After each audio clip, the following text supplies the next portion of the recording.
NMCचा नवीन rule आणि त्याच्याबद्दलच्या चर्चा आपण खूप सध्या ऐकतोय. सो हा नक्की NMCचा नवीन रूल काय आहे आणि त्याच्याबद्दलची थोडक्यात माहिती देण्यासाठी हा मी व्हिडिओ बनवतोय. अर्थात NMCचा रूलबद्दल इझिली एक 4-5 मिनिटाच्या व्हिडिओमध्ये सगळं स्पष्टीकरण देणं शक्य नाही आहे, पण काही जे महत्त्वाच्या लोकांच्या शंका आहेत आणि त्याच्यामुळे काय परिणाम होऊ शकतो आपल्या कट ऑफ्सवर, कॉलेजेसच्या सीट्सवर, हे थोडक्यात एक्सप्लेन करण्यासाठी हा व्हिडिओ बनवत आहे. नमस्ते, मी शारंग कट्टी, आपला करिअर आणि ॲडमिशन मेंटॉर. स्टार्ट करूया. आपला पहिला मुद्दा 50% गव्हर्नमेंट कोटा सीट्स म्हणजे काय. तर ऑल इंडिया लेवलची एक वेगळी प्रोसिजर असायची आणि त्या राज्यांची स्टेट प्रोसिजर एक वेगळी असायची. आपल्याला माहिती आहे की ऑल इंडिया लेवलला डीम्ड युनिव्हर्सिटीज आणि एम्स सारखी काही गव्हर्नमेंट कॉलेजेस आणि 15% सगळ्या स्टेटमधल्या गव्हर्नमेंट कॉलेजचा कोटा असतो. यातल्या जसा गव्हर्नमेंट कॉलेजची फी स्ट्रक्चर कमी आहे त्या पद्धतीनं जर का डीम्ड विद्यापीठात पण जर का विद्यार्थ्यांना कमी पैशात शिकायला मिळालं तर ही एक संकल्पना म्हणून NMCने एक नवीन रूल तयार केला. त्याच्यानुसार तो जो ऑल इंडियाचा रूल आहे तोच सेम प्रायव्हेट कॉलेजेसला पण त्या स्टेटला इम्प्लिमेंट करायचं असंही त्यात ठरवलं. समजा महाराष्ट्र राज्याबद्दल बोलायचं झालं तर आपल्याकडं DY पाटील, भारती विद्यापीठ, प्रवरा ह्यासारखी जी डीम्ड कॉलेजेस आहेत ती महाराष्ट्रात आहेत म्हणून त्याला महाराष्ट्र विद्यार्थ्यांना असा स्पेशल बेनिफिट नाही. त्याचा पूर्वीचा स्टेटस जसा डीम्ड युनिव्हर्सिटी जसा होता तसाच तो राहील आणि त्यातल्या ज्या 50% जागा जे आत्ता 50% NMCचा जो रूल येणार आहे त्याच्यानुसार देशभरातल्या सगळ्या विद्यार्थ्यांना त्याचा फायदा होणार आहे. पण जर का एखादं कॉलेज आपण एक्झाम्पल घ्यायचं झालं KJ सोमय्या, तेरणा ह्यासारखी जी प्रायव्हेट महाविद्यालय आहेत महाराष्ट्रातली, त्याचा मात्र बेनिफिट हा फक्त आणि फक्त महाराष्ट्रातल्या विद्यार्थ्यांसाठीच होईल. तर हा नक्की बेनिफिट काय आहे?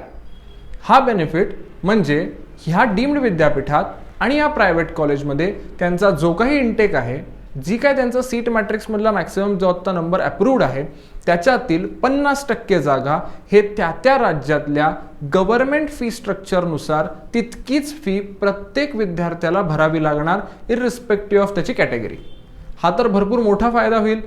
जर का आपण महाराष्ट्राचं स्टॅटिस्टिक बघितलं तर आपल्याकडं 28 गव्हर्नमेंट कॉलेजेस आहेत आणि प्रायव्हेट कॉलेजेस 20 आहेत. 28च्या 28 गव्हर्नमेंट कॉलेजमध्ये काहीही बदल नाही. ती सगळ्या सीट जशा मागच्या वर्षीपर्यंत सीट मॅट्रिक्समध्ये 4500 प्लस दिसतात त्या तर अवेलेबल आहेतच, पण ज्या बाकीच्या प्रायव्हेट कॉलेजच्या सीट्स ज्या की फी स्ट्रक्चर जास्त असल्यामुळं बऱ्याच विद्यार्थ्यांना घेता येत नव्हत्या त्या विद्यार्थ्यांसाठी हा रूल महत्त्वाचा ठरला. कारण ह्या रूलमध्ये समजा जर का कॉलेजच्या 100 जागा असतील तर त्या 100 पैकी 50 जागा ह्या त्यांना गव्हर्नमेंट कोट्यामध्ये मिळणार आहेत. याचा परिणाम असा देखील होऊ शकतो, बरेच वेळा विद्यार्थी चंद्रपूर, गोंदिया ह्यासारख्या लांबच्या GMCला जाण्यापेक्षा तो तेवढ्याच फीमध्ये प्रायव्हेट एखाद्या मोठ्या सिटीतलं कॉलेज मिळत असेल तर तेही तो प्रेफर करेल. काही ठिकाणी असाही बदल दिसेल की GMC सिंधुदुर्ग, GMC सातारा ही नवीन कॉलेजेस आहेत, अजून ती एस्टॅब्लिशमेंट त्यांची टोटल कंप्लीट झालेली नाही आहे, पण त्याच जर का फी स्ट्रक्चरमध्ये एखादं जर का पुण्यातलं काशीबाई नवलेसारखं कॉलेज मिळत असेल तर विद्यार्थी हे सातारा किंवा सिंधुदुर्गला जाण्यापेक्षा मे बी हे अशा जुन्या प्रायव्हेट कॉलेजला जातील, कारण आता फी स्ट्रक्चर हे बॅरिगेट राहिलेलंच नाही.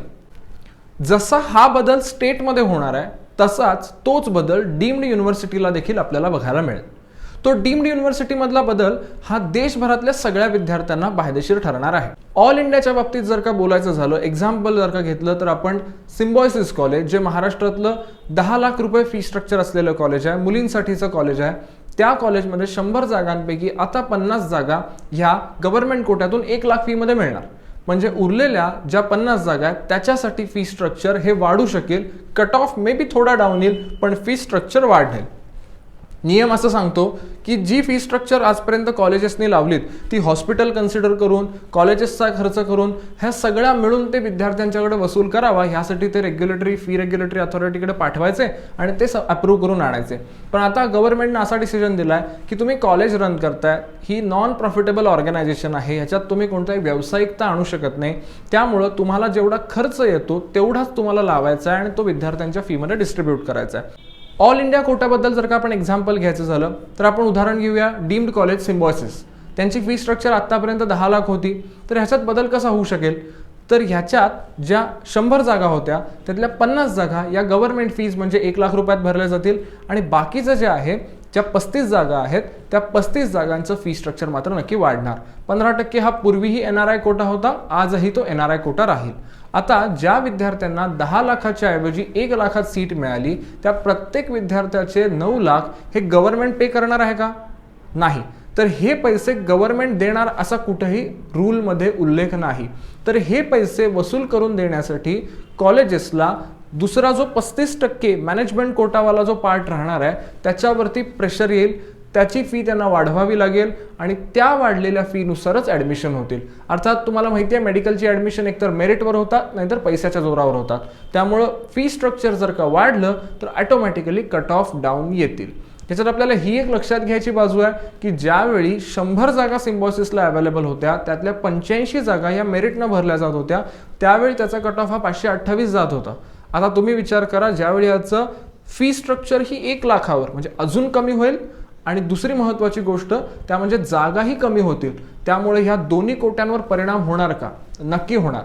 1 लाख फी स्ट्रक्चर केल्यामुळे तोही कट ऑफ पुण्यासारख्या शहरामध्ये असलेलं कॉलेज म्हणून हाही कट ऑफ एकदम भरपूर हाय जाईल आणि जो उरलेला कोटा आहे ज्याचं 35 विद्यार्थ्यांसाठीचं आपण फी स्ट्रक्चर म्हणू ते वाढेल. ते किती वाढेल ह्याच्यावर त्याचा तो कट ऑफ निश्चित होईल. सेम महाराष्ट्रातली सिच्युएशन जर का प्रायव्हेट कॉलेजची विचारात घेतली तर ज्याचं पूर्वी फी स्ट्रक्चर साधारणतः 8 लाख 9 लाख रुपये होतं हे डायरेक्टली दुप्पट देखील होऊ शकतं. अर्थात हे फी स्ट्रक्चर दुप्पट झालं तर जो दुप्पट झालेलं फी स्ट्रक्चरवाला जो पार्ट आहे ज्याला आपण मॅनेजमेंट कोटा म्हणू त्याच्यावर परत एकदा प्रेशर येईल आणि त्याचा कट ऑफ डाऊन होऊ शकेल थोड्या प्रमाणात.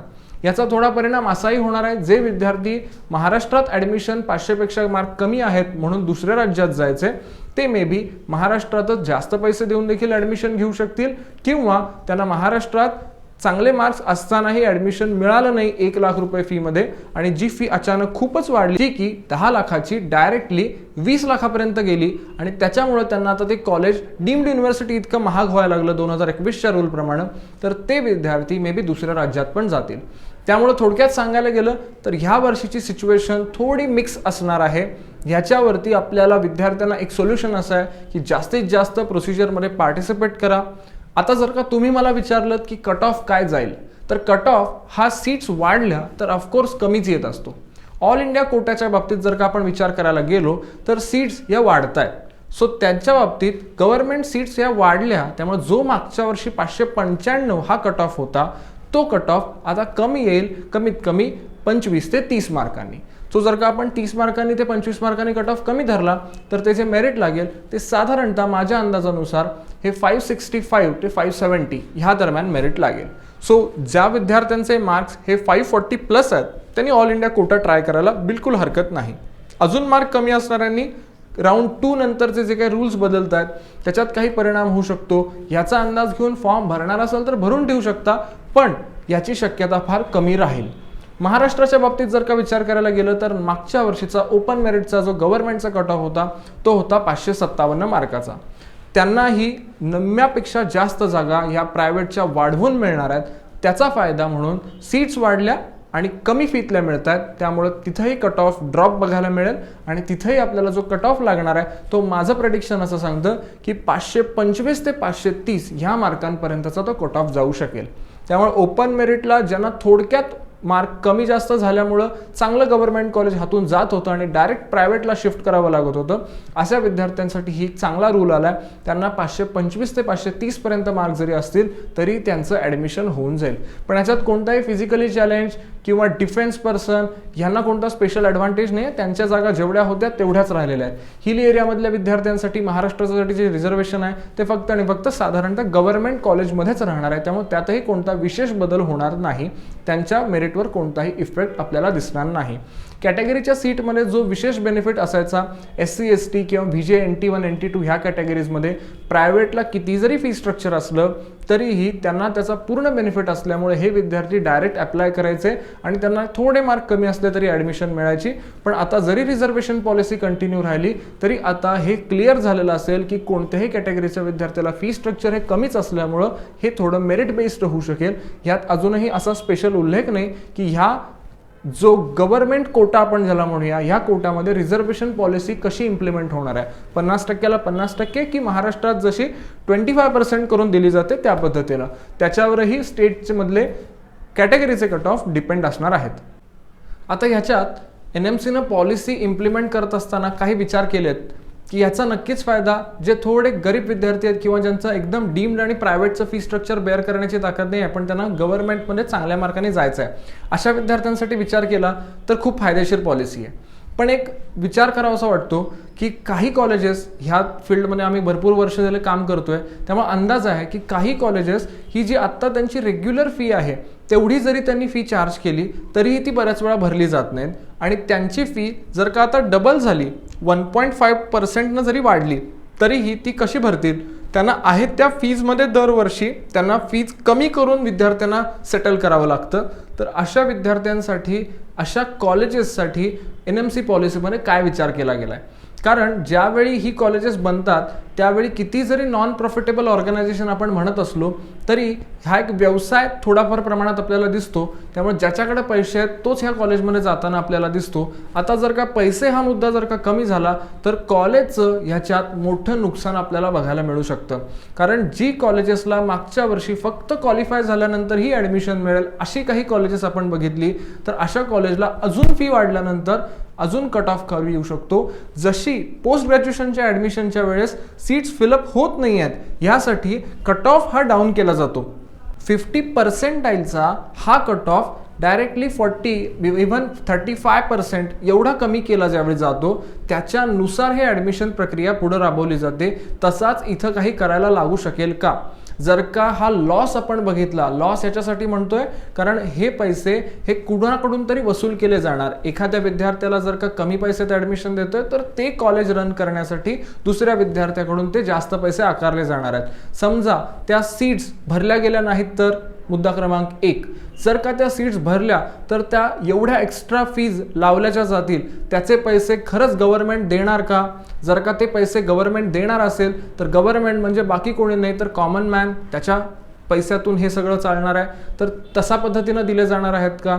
समजा हा सगळा डायरेक्टली विद्यार्थ्यांवर लोड दिला जात असेल तर ह्या सीट्स खरंच फुलफिल होतील का?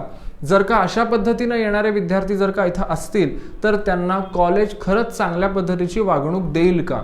अशा बऱ्याच प्रश्नांना आपल्याला फेस करावं लागू शकतंय.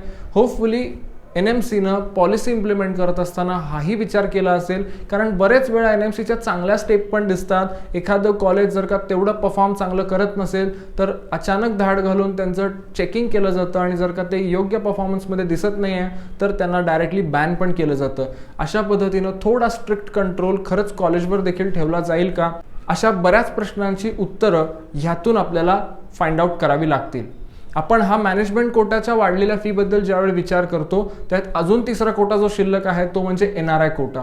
त्याच्याबद्दल तर फी स्ट्रक्चर अजूनही जास्त असतं तर तिथं त्या सीट्सचा पुन्हा बाजार होणार नाही का? तिथं अजून भ्रष्टाचार वाढणार नाही का? ह्याबद्दल NMCनं नक्की विचार केलेला असावा.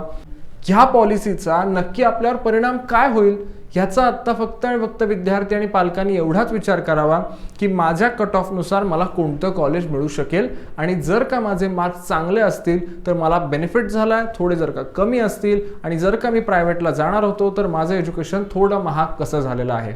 पण ह्या डिसिजनचा नक्कीच विद्यार्थ्यांसाठी पालकांसाठी फायदाच असणार आहे. जो थोडा तोटा होणार आहे तो कॉलेजचा होऊ शकतो किंवा जर का गव्हर्नमेंटनं ही फीज भरायची ठरवली तर कॉमन मॅनच्या पैशातून हे आपले पैसे भरले जाणार आहेत.